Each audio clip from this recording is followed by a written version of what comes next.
Welcome, welcome, welcome to the 2023 Pac-12 Hall of Honor. Yeah, the place is packed, and we're all here on the floor, up above, behind the scenes, in front of the scenes. We're all here to celebrate and honor some of the most amazing women, who have ever graced the field, the courts, the administrative offices, the coaching boxes. My name is Ann Schatz, and I've been a member of the Pac-12 Network's broadcast family, and I want to make sure that you understand I mean family. For over a decade, since day one.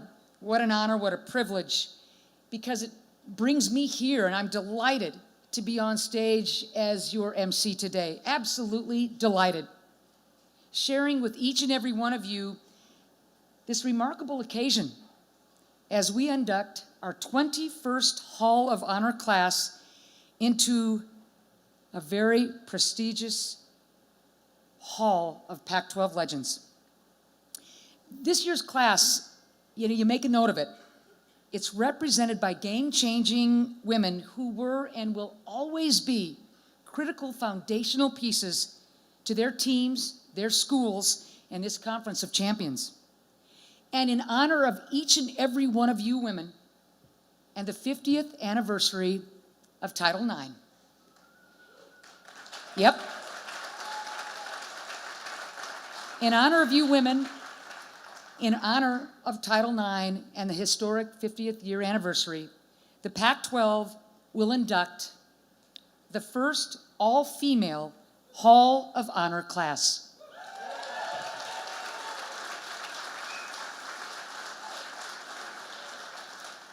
I've got the good kind of chills. Think about where we have come from, where we are now, the trails that have been undeniably blazed, the barriers that have been broken, the doors and the hearts that have been opened. And you women have been such a huge part of all of that. And in describing you, thinking about you, celebrating you, bringing you into my heart, it barely scratches the surface of you inductees and what you have done, how you have done it. Your legacies, think about this now. Your legacies are absolutely intact, not only intact, but absolutely treasured. And today, we get that unique and special moment, this moment in time, to say a proper thank you. A thank you for what you did for your teams, your schools, our conference, and every single young girl, every single one who can look at you and say, hey, that's me. I can do that too. In a moment, I really look forward to introducing you to this class. But before we go any further, it is an absolute pleasure to welcome a guy that is front and center in terms of support for women's athletics at the Pac-12 Network. George, you've been a fixture at our tournament. I know exactly right where you're sitting, and I hope you're not hearing what I'm saying off air. Not about you, of course, but what kind of call was that? Whatever. But George Kliavkoff has been a game changer for the Pac-12, for our conference and our network. Honored to have him here. Few words. George, come on up. It's all yours.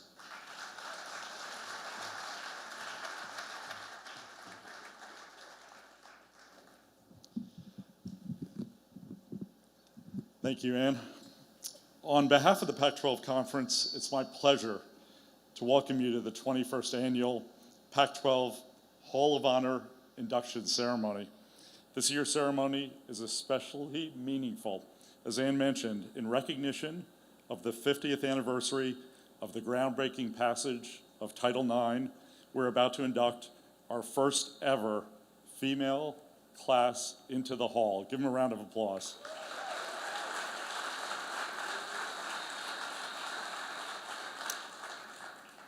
The group of former athletes, coaches, and administrators assembled here today represent the excellence that has set the Pac-12 apart for more than a century and established us as the Conference of Champions. This year's 12 Hall of Honor inductees include, follow with me here, 33 All-Americans, 19 national titles, 6 recognitions as the top collegiate athlete in their sport, 5 Olympic medals, 2 first-round selections in the WNBA draft, 32 years as service as athletic department administrators, a WNBA championship as a general manager, a Pac-12 Player of the Decade, and in fitting celebration of Title IX, we have the first woman to receive a full athletic scholarship to USC following the passage of the historic legislation. Give them a round of applause again.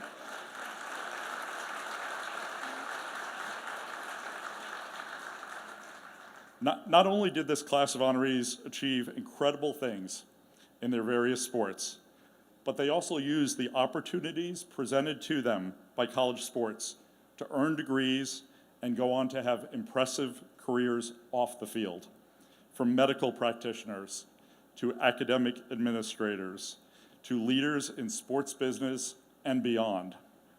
On and off the playing field, our 12 honorees continue to make their schools and the Pac-12 very proud. It's humbling to be in their presence today, and we are so grateful that so many of them and their loved ones can be with us to share in this special moment. Thank you all for coming.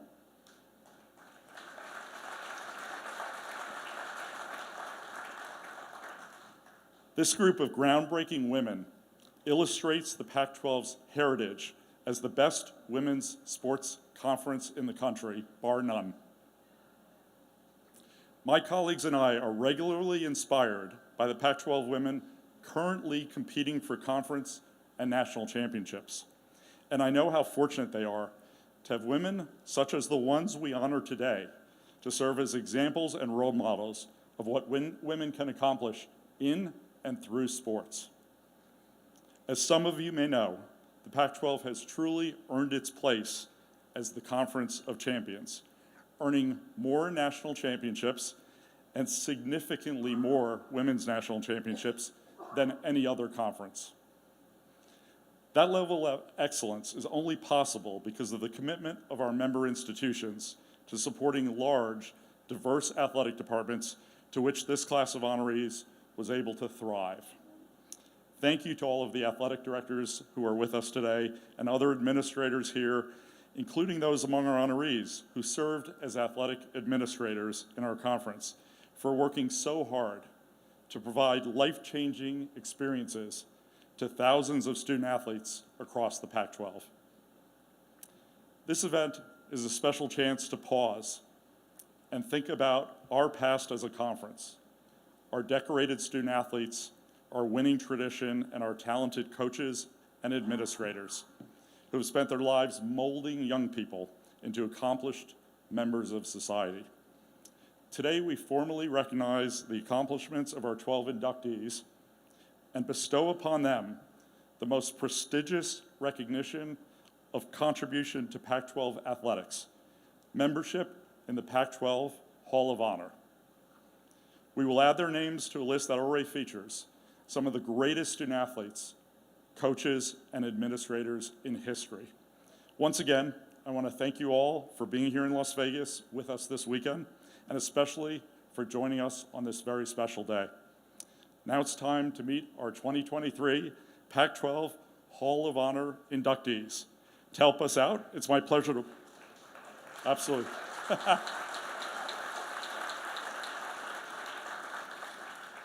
To help us out, I'd like to welcome back to the podium our Master of Ceremonies, Emmy Award-winning Pac-12 Network's broadcaster, and my friend, Ann Schatz.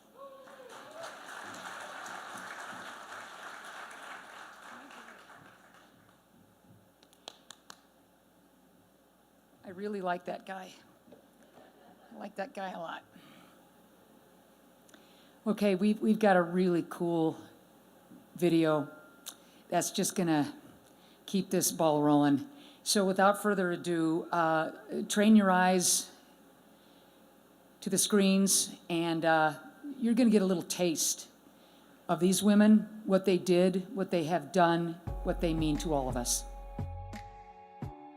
Sport knows no age, race, religion, or gender. It brings people together and changes the world, harnessing greatness that lives within each of us.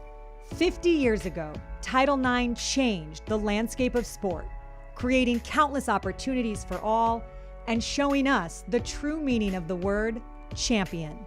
Today, we honor the progress we've made and the progress yet to come. The incredible female athletes who brought their own seat to the table when there was none, so that the phenomenal female athletes of tomorrow could showcase their greatness. In honor of the 50th anniversary of Title IX, we recognize 12 female athletes who helped shape women's sports and lay the foundation of what the Conference of Champions is today.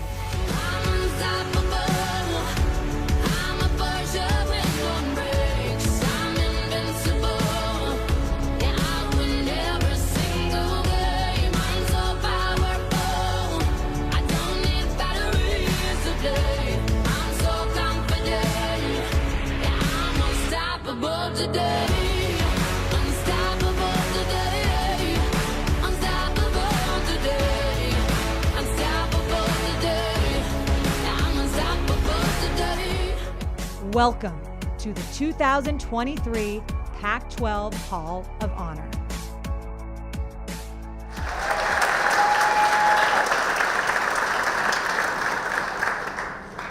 Our first Hall of Honor inductee, Susie PARA, from the University of Arizona softball program.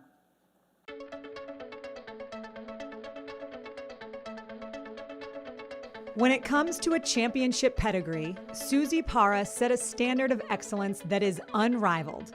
As a cornerstone of the legendary Arizona softball program, PARA guided the Wildcats to 3 national championships and 2 conference titles. A fierce competitor who dominated in the circle, PARA was a 3-time All-American and the 1994 National and Pac-10 Player of the Year. PARA left a lasting legacy at Arizona and still holds the program record for ERA in a season with a mark of .30 set in 1992. She also continues to rank in the top 10 in program history in career ERA, no-hitters, shutouts, strikeouts, victories, and innings pitched. PARA currently holds the 3rd highest career winning percentage in NCAA history at .918. and the 5th highest winning percentage in a season, which she set during the 1994 National Championship campaign after going 33-1. Her greatness on the field carried over into international competition, pitching for a Team USA squad that captured gold at the Pan American Games and the 1994 World Championships. After her playing days, PARA embarked on a college coaching career that began at her alma mater. She still coaches the game today, mentoring the next generation of stars in the Southern California area. PARA was a dominant figure of college softball whose impact personifies greatness at every level. When it comes to recognizing a member of the Conference of Champions, it is hard to find a better representative than Susie PARA. 2023 Pac-12 Hall of Honor inductee, Susie PARA.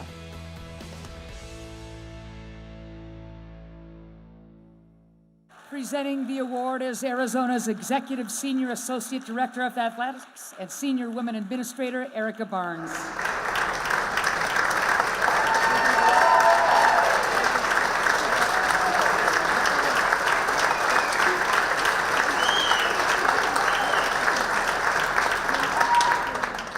Our next inductee, Jackie Johnson Powell, Arizona State Track and Field.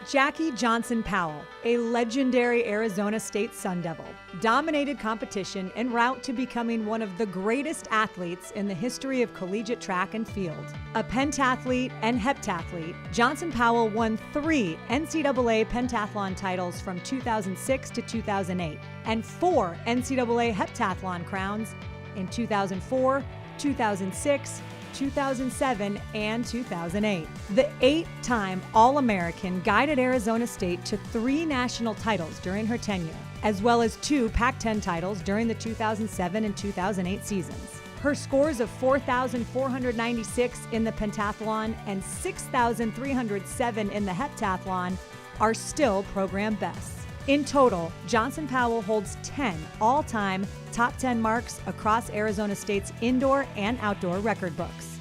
Johnson Powell went on to represent Team USA at the 2008 Olympics in Beijing, where she competed in 5 events. In 2022, the U.S. Track and Field and Cross Country Coaches Association announced that Johnson Powell was one of 30 inductees in the inaugural class of the Collegiate Athlete Hall of Fame. Now, she joins another historic class. 2023 Pac-12 Hall of Honor inductee, Jackie Johnson Powell. Presenting the award is Arizona State Senior Associate Athletic Director and SWA, Christina Wambacher.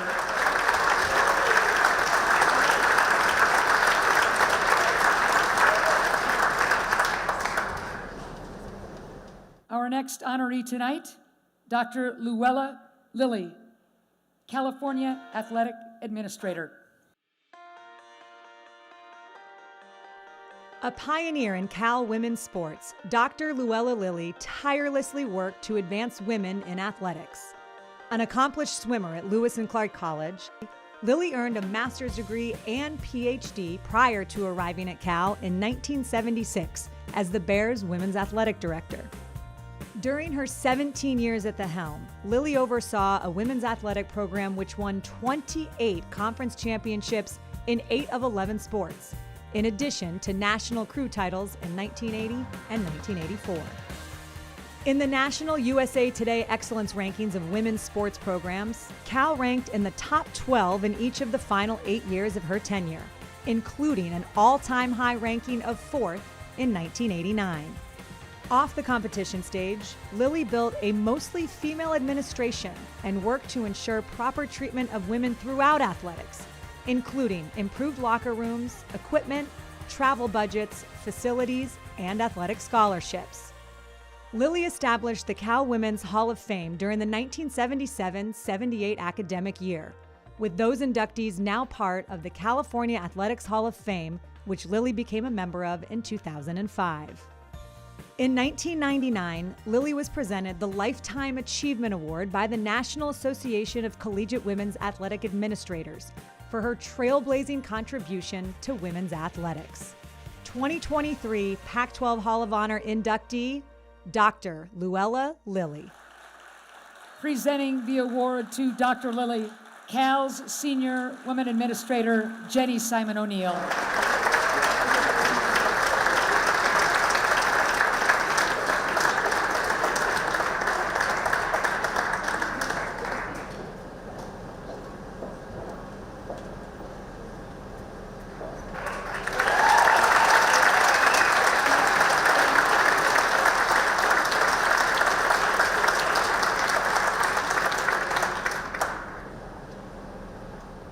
Quite an ovation, Dr. Lilly. Tough act to follow. Our next inductee, the great Seal Berry, Colorado women's basketball coach, athletic administrator.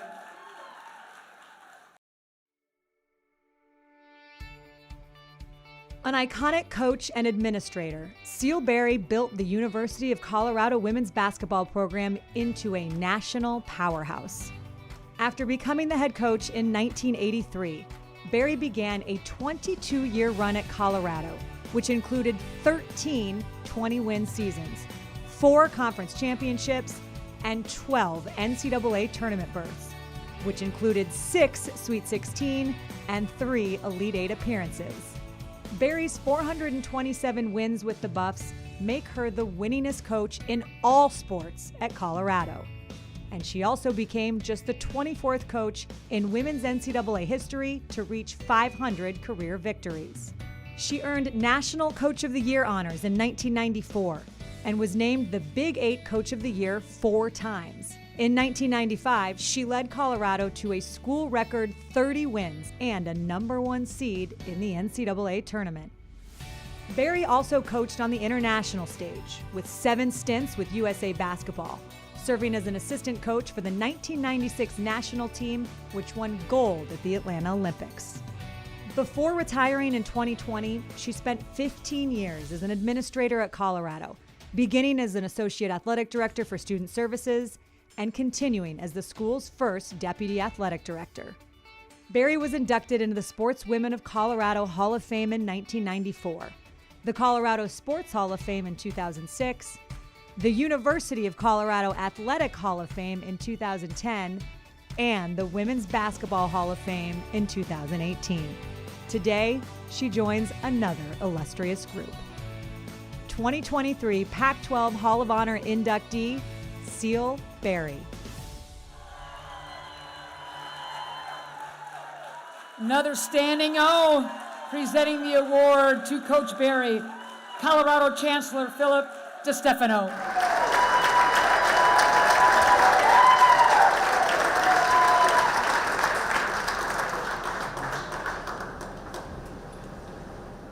Oh, can't you feel the momentum? It's a good day, good day. All right, next honoree tonight, one of my all-time favorite softball players ever, Janie Takeda Reed. Come on.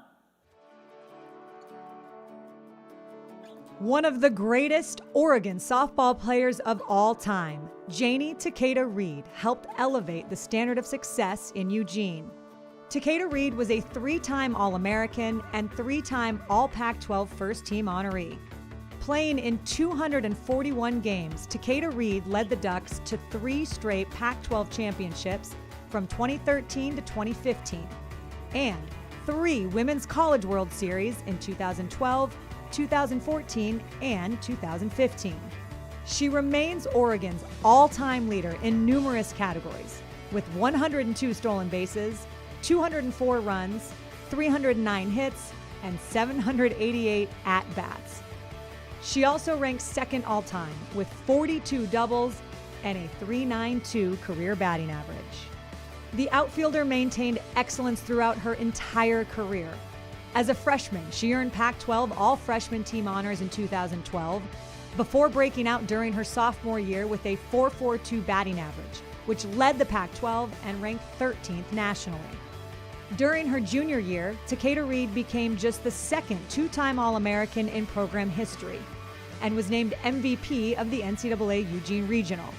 In her final year at Oregon, Takeda Reed became the first 3-time All-American in program history to cap off her historic collegiate career. Following her time in Eugene, she took home gold with Team USA at the 2016 and 2018 WBSC World Championships and at the 2017 and 2019 Pan American Games. She also won silver with Team USA at the 2020 Tokyo Olympics. 2023 Pac-12 Hall of Honor inductee, Janie Takeda Reed.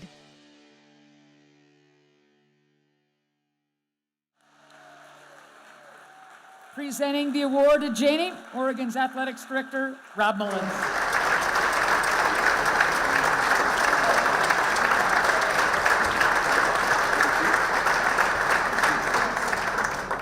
Our next inductee, Dr. Mary Butke.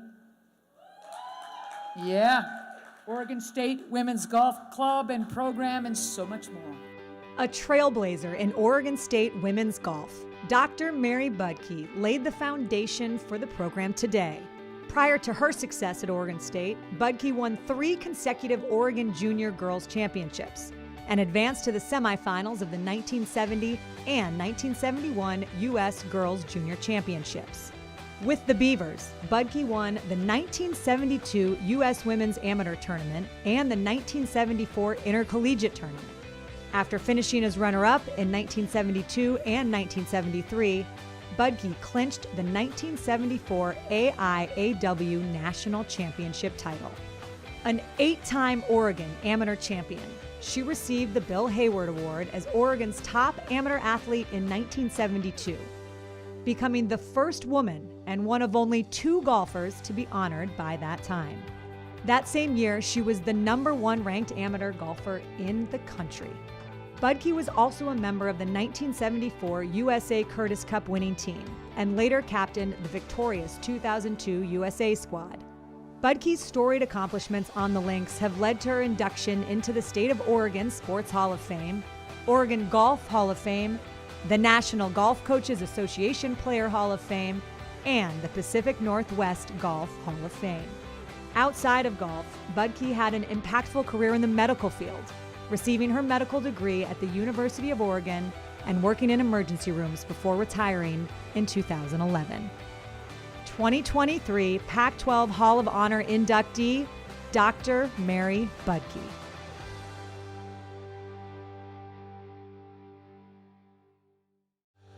Oregon State Vice President and Director of Intercollegiate Athletics, Scott Barnes, presenting the award to Dr. Budke.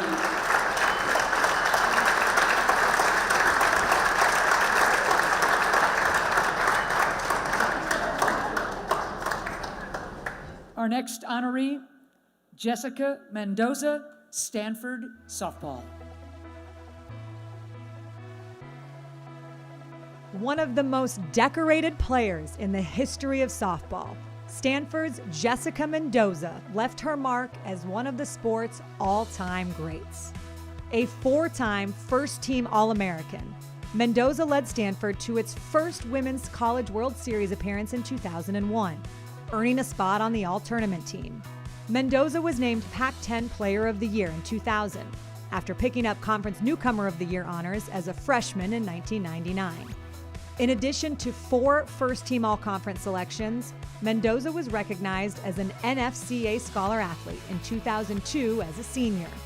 Mendoza is Stanford's all-time leader in a host of statistical categories, with a .416 career batting average, 327 hits, 50 home runs, 230 runs scored, and a .719 career slugging percentage.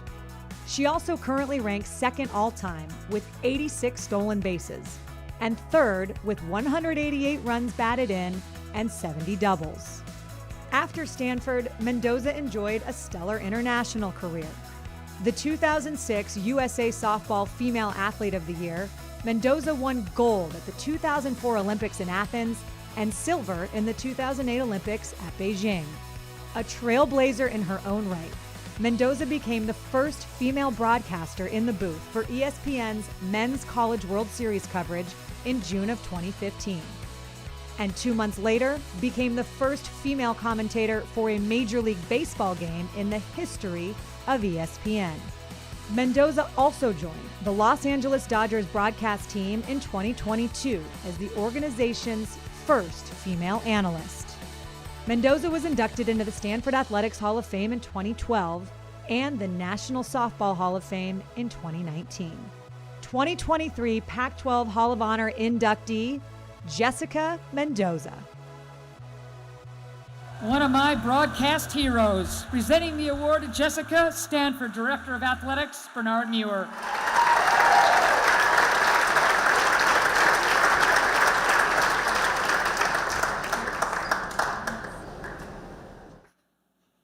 I'm not going to sleep tonight.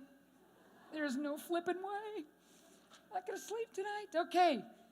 Next inductee, I don't even know where to start, so I'll make it sweet and simple. Enjoy the video. Natalie Williams, UCLA, 2-time great in 2 sports.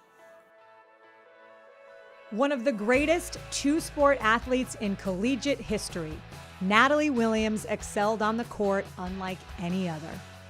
The first ever woman to earn first-team All-America honors in both volleyball and basketball in the same year. Williams' careers in each sport were legendary.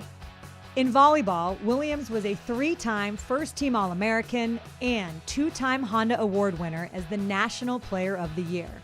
She was twice named NCAA Tournament MVP, while leading the Bruins to consecutive NCAA championships in 1990 and 1991.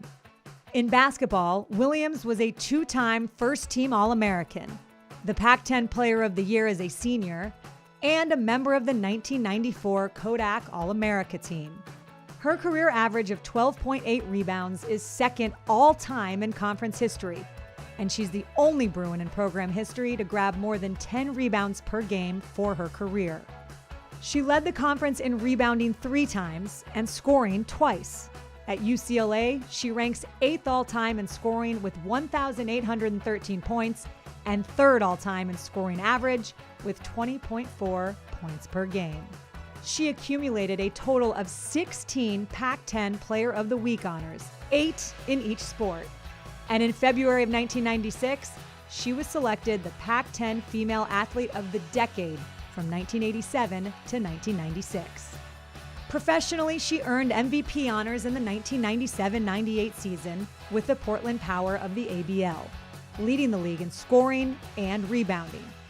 In 1999, she led the WNBA in rebounding and ranked 4th in scoring, and went on to win gold with Team USA at the 2000 Olympics in Sydney. Williams was inducted into the UCLA Athletics Hall of Fame in 2004, ahead of her retirement from professional basketball the following year.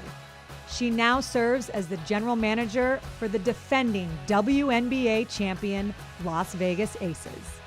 2023 Pac-12 Hall of Honor inductee, Natalie Williams. Oh, Natalie! Presenting the award to the one and only is UCLA Director of Athletics, Martin Jarman.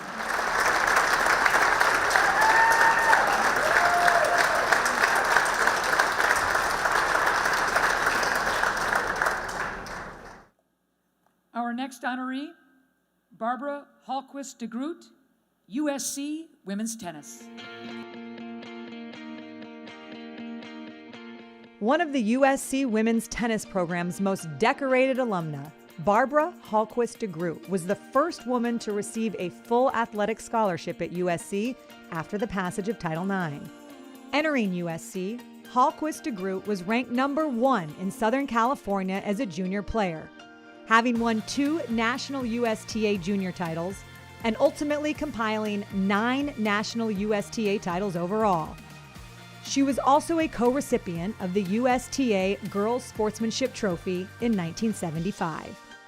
Hallquist de Groot was a 4-time All-American during her time at USC, leading the Trojans to 4 national team championships while capturing back-to-back singles titles in 1976 and 1977. Hallquist de Groot also competed in 3 consecutive Junior Federation Cups, earning MVP honors in 1977. She was named Outstanding Female Senior Student Athlete in 1979 and won the USC Postgraduate Scholarship Award. Turning pro after college, Hallquist de Groot attained a career-high world ranking of number 30, competing in all 4 Grand Slam events. In 1980, she reached the quarterfinals in singles at the US Open. From 1985 to 1988, she served as an assistant coach at USC, helping guide the women's tennis team to an NCAA title in 1985. Hallquist de Groot was inducted into the Intercollegiate Tennis Association Women's Collegiate Hall of Fame in 2010 and the USC Athletics Hall of Fame in 2011. 2023 Pac-12 Hall of Honor inductee, Barbara Hallquist de Groot. Presenting the award to Barbara, USC Senior Associate Athletic Director and Senior Women Administrator, Joyce Bell Limbrick.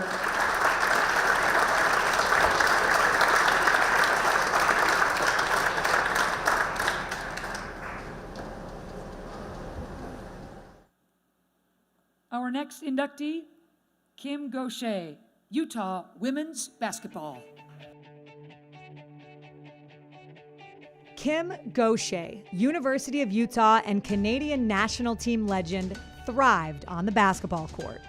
Formerly Kim Smith, Gaucher starred at Utah from 2002 to 2006, earning Player of the Year accolades in the Mountain West Conference all 4 years and notching AP Third Team All-America honors as a senior. The program's all-time leading scorer with 2,281 points, she was an honorable mention WBCA All-American in each of her 4 seasons and was the first female student athlete to have her jersey retired in the John M. Huntsman Center. She led the Utes to NCAA tournament appearances in 2003, 2005, and 2006, and was also a two-time COSIDA Academic All-District selection. Gaucher was a first-round selection in the 2006 WNBA draft, going to the Sacramento Monarchs with the 13th overall pick. She was later acquired by the Phoenix Mercury in 2009 and also enjoyed a professional career overseas. Gaucher was a 9-year captain of the Canadian national team and the leading scorer of the squad that advanced to the quarterfinals of the 2012 Olympics in London, Canada's best Olympic result in women's basketball since 1980. She went on to play for Team Canada at the 2016 and 2020 Olympic Games and appeared in 4 FIBA World Cups. She also served as the Utah Women's Basketball Programs Director of Community Relations for 2 seasons, from 2013 to 2015. Gaucher was inducted into the Utah Athletics Hall of Fame in 2018. 2023 Pac-12 Hall of Honor inductee, Kim Gaucher. And presenting the award to Kim is Utah Deputy Athletics Director, Chief Operating Officer, and SWA, Charmel Green.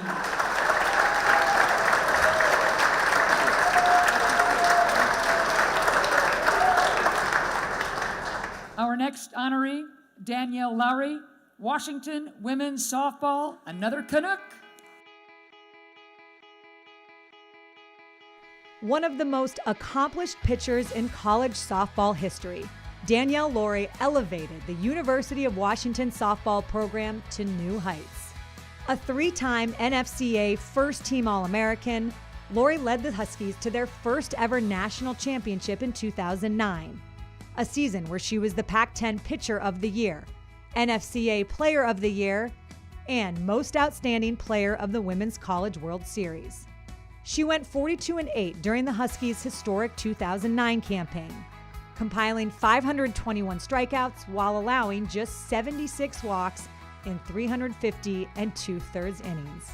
Lowry was the Honda Award winner and USA Softball Player of the Year in 2009 and 2010. She was also a 3-time All-Conference First-Team honoree and 2-time Pac-10 Pitcher of the Year. Lowry is the conference's all-time leader with 1,860 strikeouts and 136 wins, good for 4th and 6th most in NCAA history, respectively. Lowry maintains Washington program records in total appearances, starts, wins, strikeouts, complete games, shutouts, and innings pitched. She was also a 2-time participant at the Olympics, playing for the Canadian national team in both 2008 and 2020, most recently earning the win on the mound in the bronze medal game in Tokyo.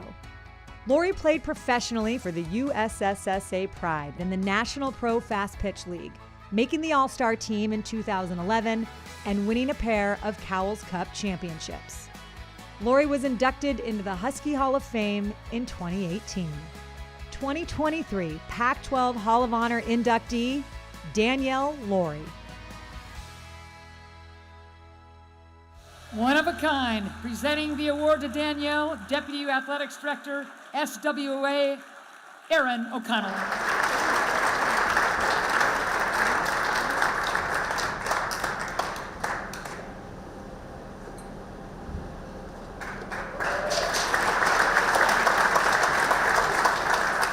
Our final inductee, Sarah Silvernail, Washington State Women's Volleyball.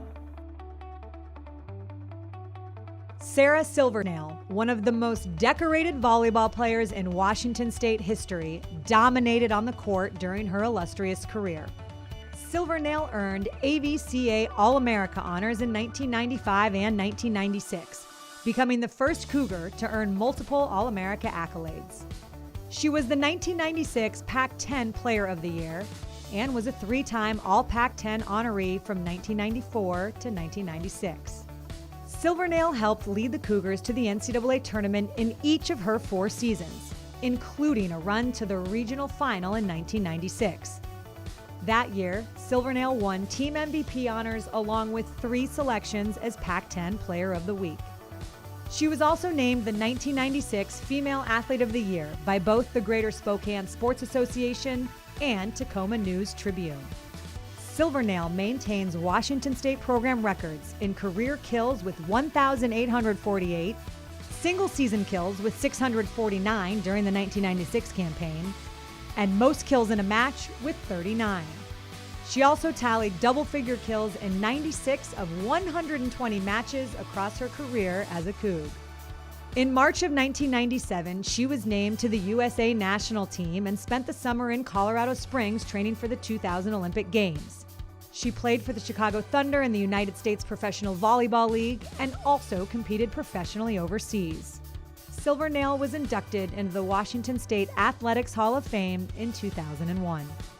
2023 Pac-12 Hall of Honor inductee, Sarah Silvernail. And presenting the award to Sarah, Washington State Athletics Director Pat Chung.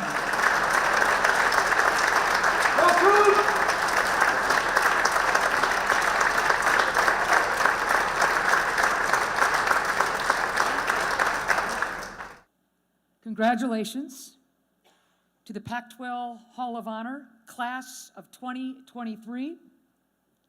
And it is now my great pleasure to bring Jessica Mendoza to the podium.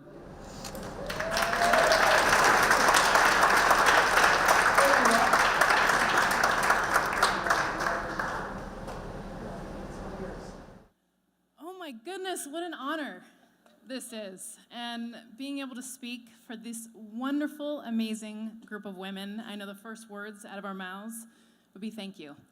Thank you to 1972. Thank you to Title IX. Thank you to the godmothers that we have had this opportunity because of them. I think of Billie Jean King. She always comes to my mind when 1972 and Title IX is talked about. But when I think of Billie Jean King, I think we have the Billie Jean Kings of Pac-12 right here. We got Dr. Budke. We got Dr. Lilly. Barbara Hallquist, are you kidding me? The first scholarship for USC. I mean, Coach Barry, the leadership that you brought throughout the 80s, 90s. I mean, Natalie Williams, I went and watched you play. I mean, to see your dominance, I grew up in Southern California, the way that you showed athleticism when you couldn't see women's sports on television was so impactful in my life. Susie Parra, to see a Hispanic softball player, such an impact for me. So thank you. Watching the University of Arizona and what you did, but seeing someone that looked like me, someone with my skin color, it was so important. And that's what I think about the Title IX has done. When I think about these women, this class, the first female class, I mean, this is 12 women. If you think about it, there's been 24 inductees before this that have been women. This is already half of that. We've got a long way to still go. And I just want to thank the people that are in this room. The moms, the dads, grandma, grandpa, the kids, the future, our administrators, the Pac-12. You are the future. I'm looking at you right now. I see so many kids. We're going to go to a basketball game after this. Those women are our future. And that's why Title IX, 50 years, this class is so important to continue this on and get more badass women on this stage. Thank you.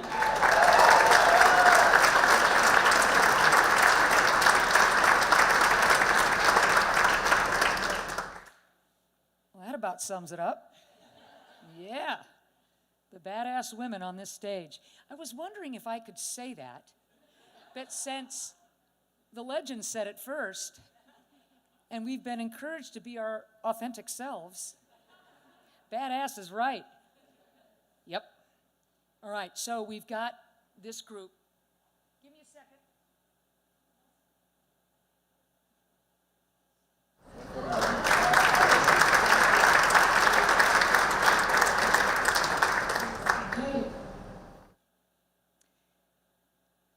We've got them all here, so let's keep them here for a few minutes, huh?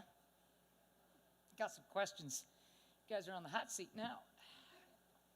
All right. Susie, you're first. So Arizona, there you are. Arizona gets put on that national map, and the expectations for you guys to win title after title after title, you come through. You do what very few clubs have been able to do. What was that like? Living with those expectations, the bar was so ridiculously high, and yet you kept meeting and raising the bar. Help us understand what that was like. I must have missed that day when we had expectations, because, Ha! I mean, the first year, I went to Arizona. It was close to home, far enough away, so my parents couldn't stop by. But really, we just loved to play. I mean, there was a lot of things that happened. It was a family. Debbie Day was a big part of that as a pitcher, and there was a lot of seniors that kind of led the way. I didn't know what really to expect going to college. Rules were made, and we followed the rules. But I'm not sure it was an expectation on winning, because we were ranked 500 in the Pac-10 the first year we won it. And then we won the national championships, and we were in awe of what we just did. And then we set those goals, and we kept making new goals and more goals. And we know what it tasted like, and we wanted to be back there again. But I'm not sure it was the expectations of, you got to win again. It was, we want to kick ass and win again. Okay. Okay. I like that. But it wasn't really, I don't know if we had that pressure of winning and winning and winning. I never felt that. It was just fun to have the W at the end of the day. And when you're playing for a team that scores that many runs, it was kind of easy pitching. So I don't think those expectations were set that. Okay, fair enough. You transition into the coaching realm. You've mentioned the word fun a few times. As you mentor these young kids, these young girls, is fun kind of a platform that you lead with? Still with the expectations of, as you would say, kicking ass? Definitely. I All mean, right. half my kids don't, my lessons, they're all my kids. So I have about 70 kids. They don't know who I am. They don't know that I played. I used to catch them on a bucket when they would start pitching. And they were like, oh, did you play? And I was like, yeah, a little bit. And they're like, oh, what position? And I was like, a catcher. And they're like, really? And I'm like, no. And their parents are all like, I told you she was a, I'm like, it doesn't matter. It doesn't matter. I shoot them with Nerf guns, make them do burpees, threaten them with a 2x4. I said, this is the modern day wooden spoon. And I look at Oh their my. parents and they're like, have at it, you know? And we have fun. I'm not nitpicking. My goal is to let them have the opportunities that all these women have either fought for or have accomplished. And it's their journey, whether it's junior college, whether it's D3, D2, D1, it doesn't matter. If they can play and have fun in college, they've succeeded. All right, love it, thank you. All right, Jackie Johnson-Powell, you're next. You got a mic? You do, okay. So that major induction, the College Athletic Hall of Fame, you seem to be in awe of that moment. Am I reading it right? Absolutely right. Okay. Picture taken with Jackie Joyner-Kersee. Can you help us understand how that darn near brought you to your knees? Absolutely. She was someone I looked up to when I was 8 years old. When my coach said, hey, if you keep at this, you can go to the Olympics. And she was my idol because she did the same sport that I did, the same exact event that I did. And just watching her and seeing how graceful she, introduced the sport to me, myself. People who are older than me, they've been watching her. But when she introduced the sport to me, I wanted to be just like her. So to just be standing on the stage with her, I can't even put the words together to tell you how much it meant to me. So you could probably understand then, you wanted to be just like her. You can look out here and these kids are thinking they want to be just like you. Is that registering a little bit? Just a little bit. But all I would say to them is just be better than me. Ah, I like it. I got to ask you, rumor has it that when you were a little kid, idolizing the great Jackie Joyner-Kersee, did your mom really send you to the neighborhood track to quote-unquote blow off steam, and that's how things got started? Is that? I I don't know how that got here, but yes, Ah. my sister was in the sport. I was not even in the sport. My mom just sent me, say, hey, take your sister with you because she needs to blow off all this energy, because all I did was climb walls, fences, and trees all day, every day. And my brother's head, because, Well. we're twins and we shared the same crib. So there is some truth to that. Okay. And look where it landed you. Right here with these beautiful ladies. I hear you. All right. It's an honor. Dr. Lilly, will you please grab a microphone? All right. The advancements that have been made in women's college athletics, you and the women who served with you, who worked with you, you didn't have that huge voice at the time in terms of a seat at the table. What was it like back then? What are you seeing now that gives us such great hope? I think one of the things that we just wanted everything to be better, and we were willing to challenge it at that time. I guess one of the memories that I have is that when the AIW was meeting in the same town that the NC2A happened to be meeting, and the women were down at a place called Foursquare, and it was a beat-up hotel with, it reminds me of now what happened with the Olympic team and the weight equipment not being quite exactly the same. The guys were at the Marriott Peachtree, and so we decided we would go see what their situation looked like. So there was a group of about 6 or 8 of us that went down the street from the Foursquare and entered the Marriott. And they said, you ladies can't be here. And we said, would you like to have a real big ruckus here? Or would you just like to let us go in the door? So they let us go in, and we sat down and we watched how they ran their meetings. So that was looking forward to what we thought we could do and were willing to do it. Caused a lot of people trouble on their own campuses, but they were still willing to step forward to try to help the young women and to get some equality between what the men's programs had and what the women's programs had. When so many people, when so many men were saying no to you at every turn, how did you stay strong? Not paying any attention to them. I see. I see. We knew what had to be done, so we just went ahead and did it. And there's going to be obstacles no matter where you are, so the main thing is to just kick them out of the way if they get in the way, and to try to do what you know needs to be done. You all taking notes? I know I am. Ladies and gentlemen, Dr. Lilly.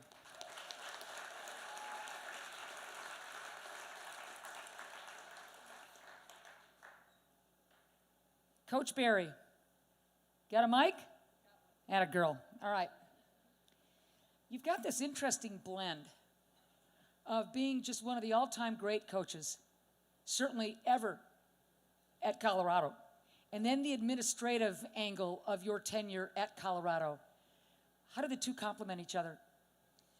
Well, being a coach, I felt like walking into the meeting space, the leadership room, I could identify and help communicate to the leadership what it's like to be a coach, what it's like to be on the road and recruit and to stay in hotels and all the long hours that it takes, and how it feels to recruit someone from the time they're a freshman to a senior and be in the last 3, and the heartache of losing a recruit, and how much heart and soul a coach puts into their job just so that the rest of the team and the community and the ticket holders and the donors can be proud of the product that you put on the floor.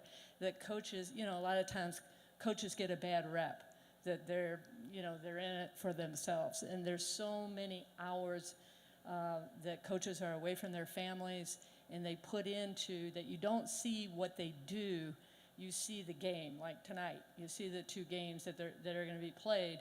And I felt like I could take those 28 years of coaching and walk into my first senior management team meeting and help the CFO and help the marketing guy and help the AD and help the people that had not coached and help them understand that coaches are humans and they're really good people. Yeah, and amen to that. The humanity of that profession. Colorado women's basketball is in such a great place, thanks to you. Yes, Colorado women's basketball will take part. They'll be one of the semifinalists in this year's Pac-12 women's basketball tournament. Explain to us how much it means to you to be that foundational piece of where J.R. Payne and her great staff and kids are today.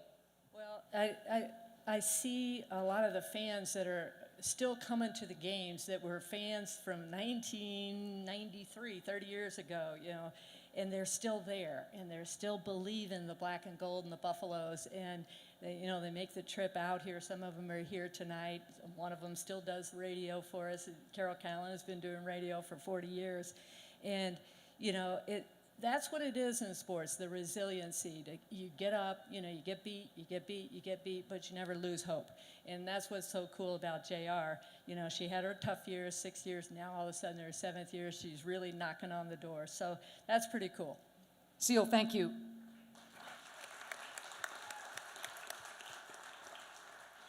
When the Pac-12 Conference opened up the network, some of the first softball games I had the privilege of calling and covering the Oregon Ducks softball program, and this one right here, Janie Takeda Reed.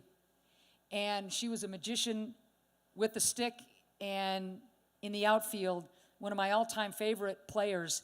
We were just laughing about how you ended up in Oregon. You're a California kid. You visit in January of all times. Who would bring you? Anyway, and you fell in love with what? The rain and what on earth? Explain that. How'd you land in Eugene? Well, I was saying growing up in Southern California, I was almost tired of the sun because we get it every day. And I just fell in love with the trees and the forest and the scenery and You the walk people. You walk Pre's Trail all the time? All the time. when I went Prefontaine's there. Trail? Yep. All right. What does it mean to you? You've enjoyed so many accolades as a collegiate player and then, of course, internationally. But I wonder what it means to you to know that the class that you played with was such a great foundational piece where now there is Jane Sanders Stadium, which is one of the greatest ballparks collegiately in the country, and you guys were a part of it. Because where you used to play, with all due respect, wasn't quite the Jane. Yeah, it was a huge honor, and watching the highlight videos of all these women, it's like you don't really know what you're a part of when you're a part of it. You're just doing the best that you can, and you're achieving the highest level that you can on a daily basis. And all the women up here have such high individual standards, and that was how I competed in college. And so to look back and be able to see what I was a part of during my time at Oregon, and to see where the girls get to play today, and that our old locker room had warning signs of asbestos, on the ceiling, and now they have the top of the line. It's really an honor to be a part of that. Janie, thank you very much. Congratulations.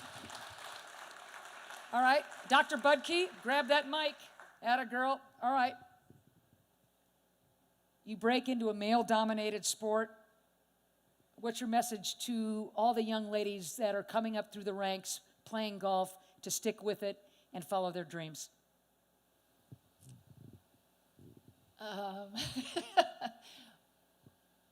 Well, I think you see it first. Okay.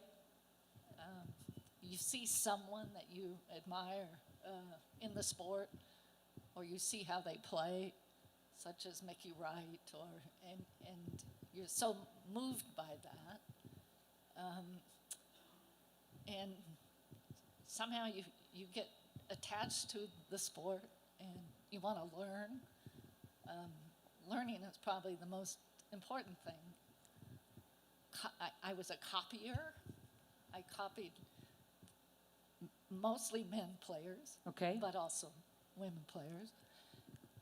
To be given the opportunity is really the biggest thing. You set your dreams, you need a place to play, you need a place to practice, you need someone to support you like your parents who say nothing limits you, will let you achieve anything you want to do. And so I think what's great about now is there's so much more visualization of great women players, and that sets the dreams for young kids now. When I was fortunate enough to move to the state of Oregon back in the late 80s, one of the first athletes I was told about was you. I said, who is this woman? And one of the guys that I worked with at Coin TV explained to me, he was a golfer, he went list by list what you had accomplished and who you were. And I thought, wow, what does it feel like to be that kind of a trailblazer? Well, I will echo the saying, while you're doing it, you have no idea about that. You just say Well, you can look, just as set we your reflect goals. on it, as we But reflect, as you reflect Yep. on it,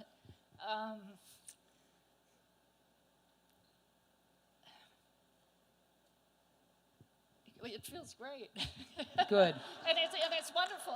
It's wonderful to see a team in a school of rain, and we have a wonderful intercollegiate golf team now, and it's developed. And I'm not sure I really was the spark for that, but certainly I could play golf in Oregon and did well. And if that set the foundation, I'm delighted. Trust me, it set the foundation. Congratulations. Jess Mendoza, you're up. Grab that mic, young lady. So when you learned you were going to be amongst this group, and then you learned you were going to be the spokeswoman, you just eloquently delivered the goods a few minutes ago. Did you have butterflies? You can ask Danielle. I was like shaking and sweating, and I speak. We do this for a living. You get in front of a mic, you think, I got this, and then you get around these women. I mean, first it started just reading the bios like weeks ago, and so many their names, but then you start to dive in, and I mean, it's unbelievable. You look back and you get to be with these women, but now to speak and represent. But to me, it was more, I almost said no, because I was so afraid that I wouldn't do it justice. Because this group, to be honest, I feel like no one really could, because this is such an amazing group of women. Do you remember, now this isn't a trick question, I promise, but do you remember calling softball games together for the, do you? Of course. Well, no, How she's does a big someone not timer remember now. you? She's not supposed to remember back then. Your passion and your energy, are you kidding me? Well, thank you. But did you ever think that when you and I were in the broadcast booth in Corvallis, having a blast, rubbing elbows, I never thought you were going to be on ESPN with men's baseball. I knew you were going to be living large like Danielle with softball. I got it. And not that softball takes, but for you to break the barrier of what you're doing with ESPN on the baseball side is pretty flippin' cool. How nerve-wracking was that to begin with? And when the critics are coming out of the woodwork, how'd you deal with that? Gosh, well, I wish, I had Dr. Lily in my back pocket, where she just Yeah. ignore them. Like, just kick them away. Go. It was hard. It was. I was excited to be a part of it. A part of it's shocked. I mean, I think we're constantly being shocked that why are we in, at the time, 2015, and there hasn't been another woman? When are we going to get to where it's just us? And we're just really good, and we're just kind of doing our thing and not have it be, always a first. And as much as the trailblazing is so huge, I wish that, we could get to a place where all of us are just as equal, and it's just the normal, everyday thing. But yeah, for me, I definitely, I wish that I had a lot more women's advice on how to ignore all the negativity. But to be honest, it's because of a lot of the men that we're all in these seats, and I take that with 100%. I mean, our Olympic coaches here, Coach Candrea, there's so many amazing men and women that have gotten us here, and that's what I think Major League Baseball and doing those games is there's a lot of men that need to hear us. Keep doing what you're doing, baby. Yep. Nat, you and I go way back. Yes, we do. Yes, we do. All right. Two-sport stud at UCLA. Did one complement the other? Did you ever think to yourself, ooh, I should probably specialize in one? How'd that work out? Well, I went to UCLA on a volleyball scholarship, and I absolutely loved volleyball. I thought it was the harder sport, so I wanted to try to master that. I had a high school coach who said in basketball I could be a great player, but in volleyball I could be the best. And so I chose that sport. Little did she know I could be the best at both. So.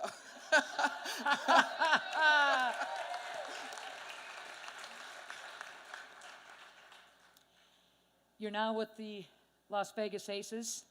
You set the bar pretty high in your first year GM. Yeah, thank you. Yeah, you did. You're welcome. I know coaching young girls for many, many years, including your own, but that mentorship, that guidance, that coaching, you go to the Pac-12 Women's Tournament, and so you go from the little ones now to the collegiates, and now you're dealing with pros. What's your message to the little ones all the way up through that pro ranks to keep on? Well, I'm very happy to have 3 of my daughters in the room right now, and I'm sure if you ask them, they would say, have fun, right? That's the most important thing. Enjoy what you do. Work as hard as you can. My mom's in the room, my dad's in the room, but the biggest lesson they taught me, as you're nervous, everyone was nervous growing up, and in the big, you know, whether it was a state championship or a national championship, is to just play as hard as you can, trust in yourself, trust in your teammates, and good things will happen. I love it. Yep. Keep doing what you're doing, Nat. Thank you. So good to see you. Congratulations. All right, Barb, grab a mic. You got it? Atta girl. The first woman to receive an athletic scholarship in that Title IX era. Oh, it's on all right. Okay. Okay. Okay. All right. I've been dying to ask how that must felt at the time. Did it even occur to you? Maybe in hindsight, retrospect, as you go back, how does that sink in? Yeah, that's a good question. Title IX's definitely been the gift that keeps on giving in my world. When I was a senior in high school, there was no active recruiting. Universities weren't allowed. No one was pounding on my door saying, come play tennis for me. I lived in Arcadia. There were 2 pretty big universities in the LA area. So I thought I would just, and I did hear through the grapevine at my high school that there's possibly an athletic scholarship at USC. So I'll go to USC first and talk to them. And I was sold on the Trojan family by then Associate Athletic Director Barbara Hedges, who was inducted into this august group a couple of years ago. Just a dynamo of a woman and a trailblazer in and of herself. And she sold me on the program, what it could do for me and what I could potentially do for the university there. So I never continued driving on to Westwood to talk to them. But such was my luck that I ended up playing at USC. And I didn't really realize that the impact of Title IX then. It took years to really come to realize what, gift that I had been given, yeah.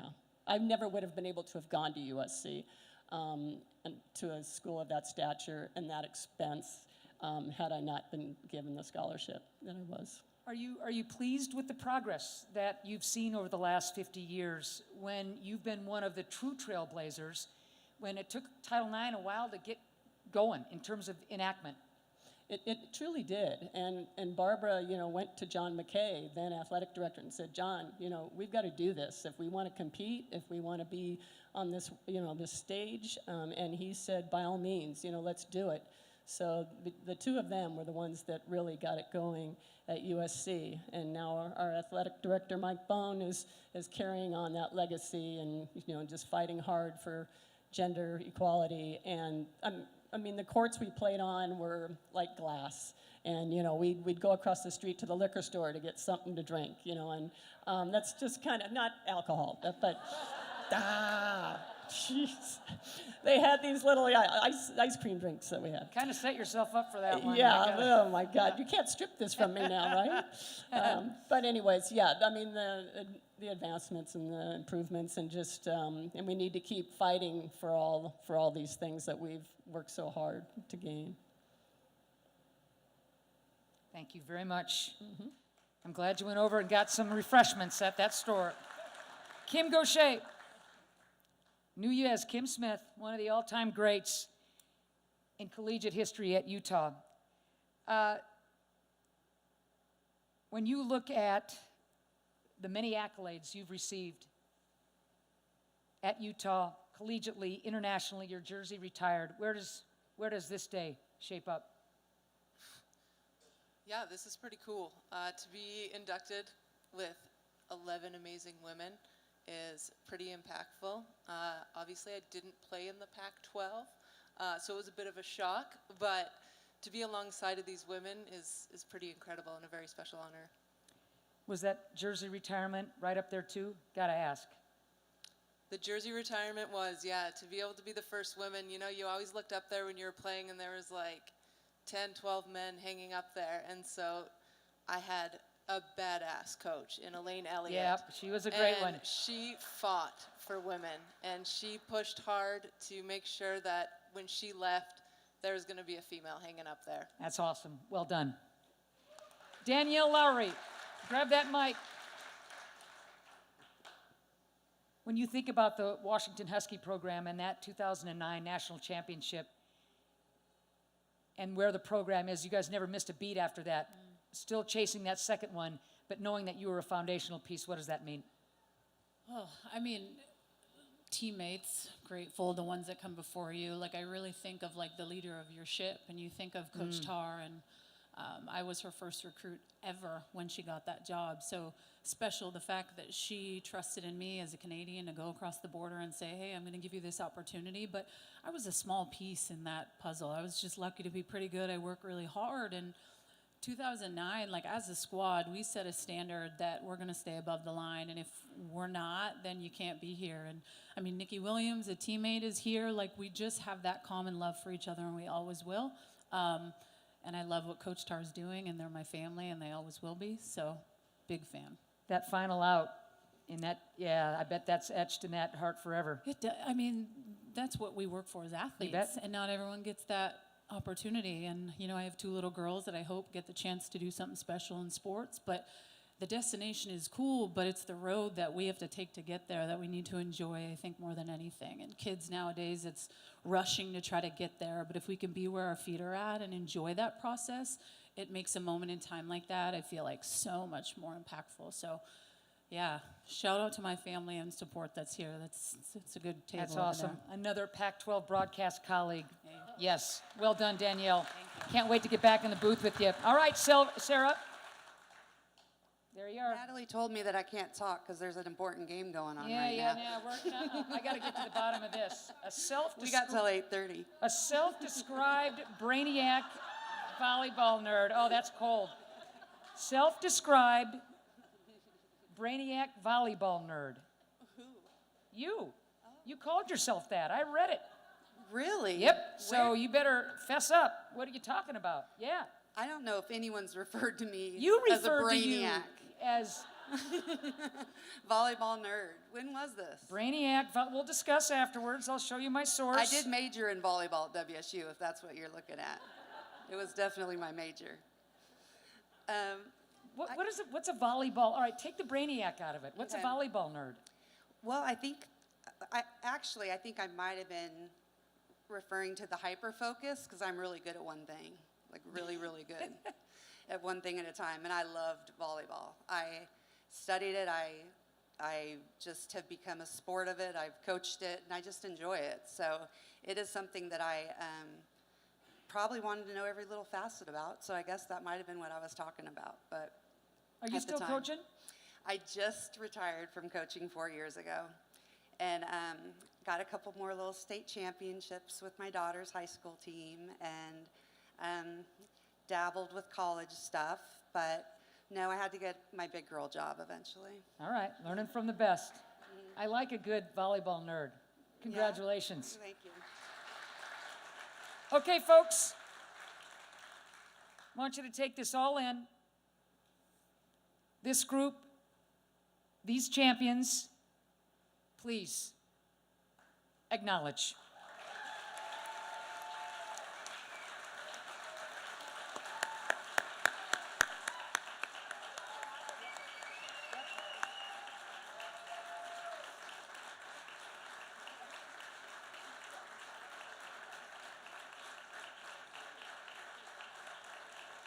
That'll conclude our wonderful ceremony.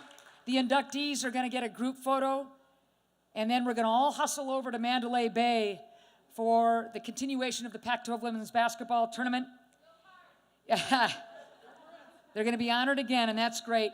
Thank you, everyone, for being here today.